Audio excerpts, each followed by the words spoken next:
Hello guys, Radhe Radhe Ram Ram. আজকে হলো 25শে December, বড়দিন। আর এখন বিকেলবেলা আমরা দুজনেই একটু মেলা যাওয়ার জন্য একটু রেডি হয়ে গেছিলাম। তো ঘরে বসে বোরিং হচ্ছিলাম। এটা হলো আমাদের চার্চ, খ্রিস্টান পাড়ায় চার্চ। এখানে খুব সুন্দর লাইটিং করে আর প্রত্যেকটা বাড়িতে যথেষ্ট সুন্দর সাজায়। দেখো ভিতরে, চার্চের ভিতরে এসেছি, যতটা পেরেছি তোমাদের সাথে শেয়ার করলাম। এখন চার্চের ভিতরে দাঁড়িয়ে ভাবলাম চলো আমার মুখটা একটু দেখিয়ে দিই। কত ভিড় বুঝতেই পারছো। তো অনেক ভিড় হয়েছিল, বেশিক্ষণ দাঁড়াতে দিচ্ছিল না, তা বেরিয়ে পড়লাম। লাইটিং যেখানে দেখছিলাম সেখানে একটু ক্যামেরা করে নিচ্ছিলাম। দেখো এরকম ছোটোখাটো থিম করেছিল ওরা। আর পাড়াটা এত সুন্দর লাইটিং করেছিল, মনে হচ্ছিল যেন কালী পুজো।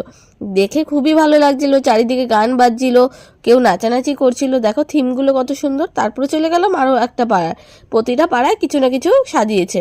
এটা হলো তুলোর মধ্যে থিম করেছিল, দেখতে দারুণ লাগছিল সামনে দিয়ে। তো তারপর চলে গেল, মেলা দেখা কমপ্লিট হয়ে গেছে, এখন আমরা বাড়ি যাবো।